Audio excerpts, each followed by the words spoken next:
Hi, I'm Hamish Black, and welcome to Writing on Games. It took me over a year, but I finally completed The Witcher 3. Now, don't get me wrong, I beat the main story back when it came out, and it won my Game of the Year last year, but I wanted to wait on doing a full video regarding this game until all the DLC had been released. I think that was a wise choice in this case. Not only do the expansions for this game raise the bar significantly for any companies planning DLC releases for other games, but in almost every way, they take what made the main game so great and expand on that in some pretty fascinating ways. The main thing that has remained constant, at least for me however, is the way the game manages its scale. It's a game about the little things, as much as it's about the bigger picture, if not more so. And this is brought about by writing and characterization, but also things like the way the game handles player choice, world design, and where Geralt is placed in the world. This is a game where the decision to press 1 to tip a messenger boy for delivering a letter, or 2 to send him home, manages to carry more moral weight than the contract Geralt is in the area for. The game somehow manages to straddle the line between a massive, rollicking RPG adventure, whilst also remaining one of the most grounded human stories in the AAA gaming space. In this episode of Writing on Games then, I want to ask why this is, as well as perhaps looking more generally at what makes this game so special. Also, just as a heads up, this analysis will feature footage from Blood and Wine, mainly because it's so fresh on my mind, as well as the main game, but I'll try to keep spoilers to an absolute minimum. I know people are sensitive about that stuff, so I just thought I'd mention it. Now, if we're going to talk about how The Witcher 3 manages its scale, this all begins with the character of Geralt. Put quite simply, he is not like characters in other RPGs, or other games in general. For a little background, I feel that one of the biggest problems with RPGs is the way in which they inevitably elevate the player character to a position of absolute empowerment. There is often a cataclysmic event threatening the world, and you are the chosen one that the prophecy foretold would come and do a big sword fight at it in order to get it behaving properly again. For examples of this, one need only look to a game like Skyrim, in which the player takes on the role of the hero known as the Dragonborn, a warrior with the body of a mortal and soul of a dragon, whose destiny it is to destroy the evil dragon Alduin, I don't fucking know. Note, it's your destiny to fulfill this prophecy, not your choice as a player. Whilst the Elder Scrolls games do allow you the scope to largely play the games how you would like, that is to say, you can basically never touch the main quest and still experience the game. Ultimately, this setup exists to point out to the player, body of a mortal? Check. Soul of a dragon? You can just pretend that you're the hero now. The motivations for the player character existing in this world fall out with normal human understanding.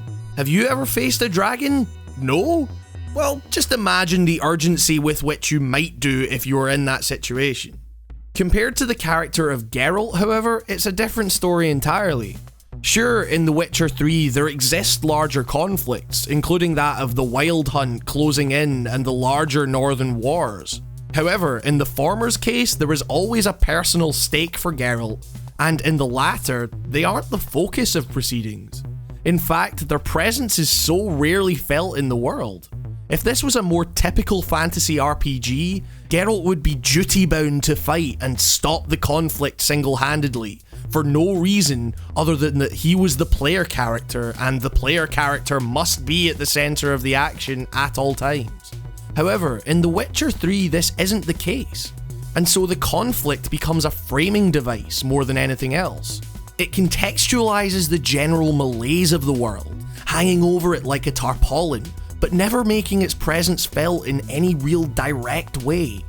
This brings the focus of the game down to the citizens of the world, and how these events are affecting their lives. These people aren't concerned about the outcome of the war, they're concerned about poverty, about how their relationships with others are now strained, how they can't trust those around them anymore.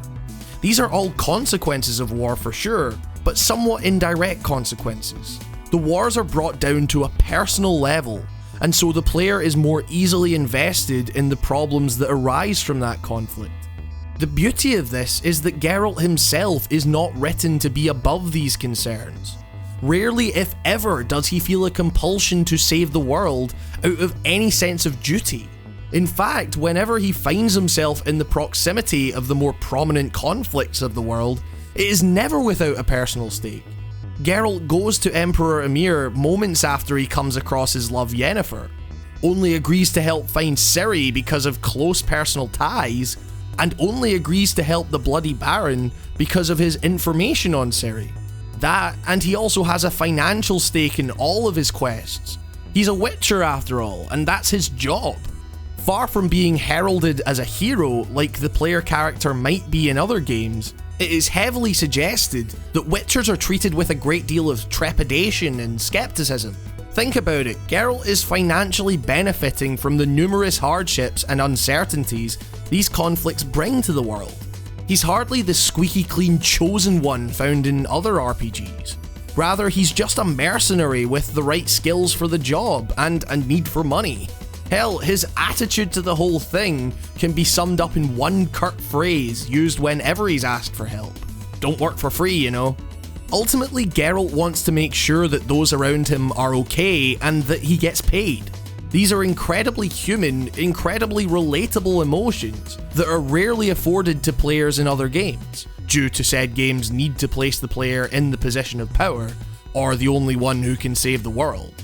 As I've stated countless times on this channel before, the best art is the art that makes the person experiencing it feel small, like there is an entire world within it that would exist whether the person was experiencing it or not.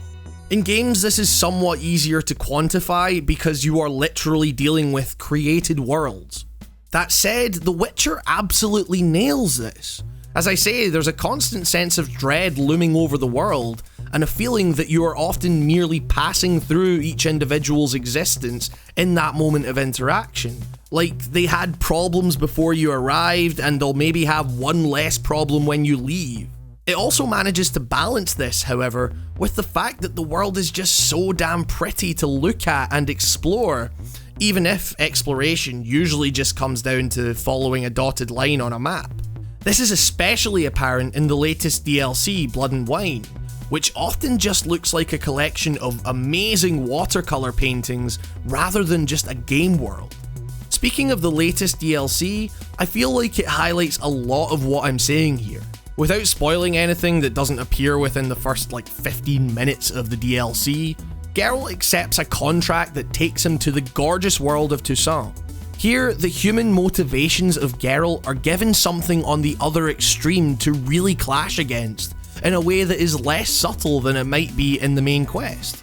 This is a world in which pomp and circumstance seem to trump all, and Geralt is merely there for a job. This is a world in which, for example, men will agree to cut down vile beasts to win the hands of fair maidens, even if this means handicapping a blind beast by attaching bells to its tail to distract it to ensure an easy kill. Geralt feels particularly and deliberately out of place in situations like this, and the dialogue choices the player has take on a new level of nuance as a result. Does Geralt state his discomfort with this at all? Does he comment on the cruelty of this act? Or on the fact that these supposed soldiers can't fight without a severe handicap?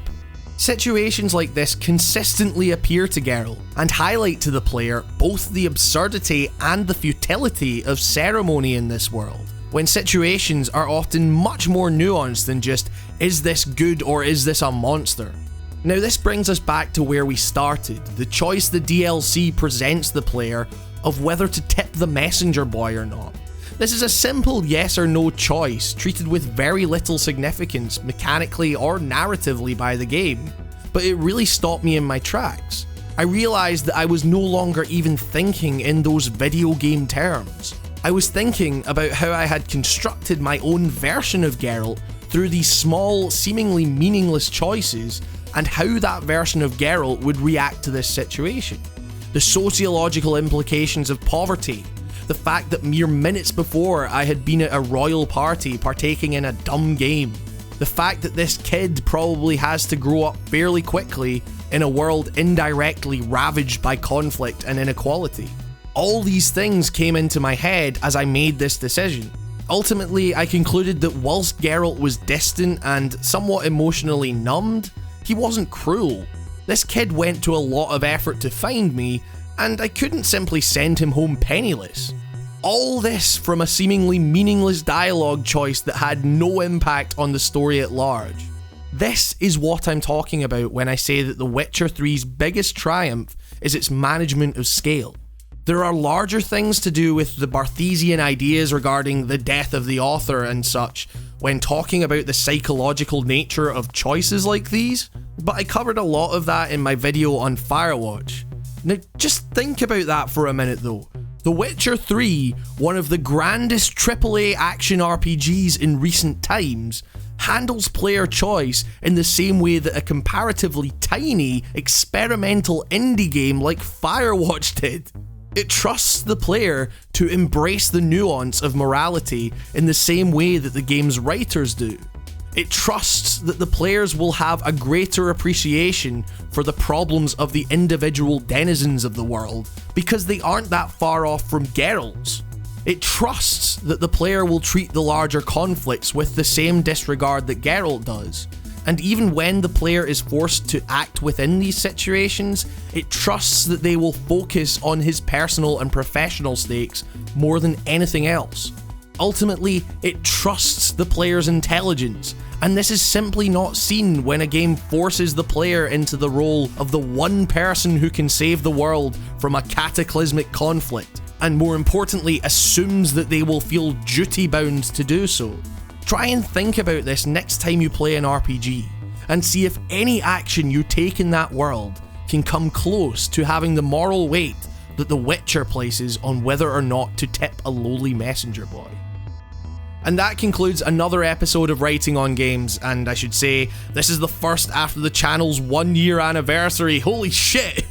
I sincerely hope you enjoyed it. It felt really good to finally talk about The Witcher in more depth. But obviously this is just scratching the surface of what this incredible game has to offer. As such, this almost certainly won't be the last video I do on the game, so if you want to keep notified of that stuff, subscribing to the channel is your best bet. As always, thank you so much to my patrons who make this show possible. You guys have all kept me going through some incredibly tough times, and that is absolutely invaluable to me. You guys have no idea how much the Patreon helps me justify the amount of time I have to spend on each of these episodes. And so literally any amount of money that you guys feel like you can comfortably throw at the show, I would be so appreciative of it. If you enjoy the show and you'd like to consider supporting, please check out the Patreon link, probably plastered all over the screen at this point. Also, don't forget to subscribe to the dumb podcast I'm now doing with my good friend Nico, once again made possible by my kind patrons on iTunes. Finally, thank you all so much for subscribing, pledging, commenting, spreading the word, all of that good stuff for the past year. Here's to many more. And with all of that said, I'm Hamish Black, and this has been Writing on Games. I'll see you next time.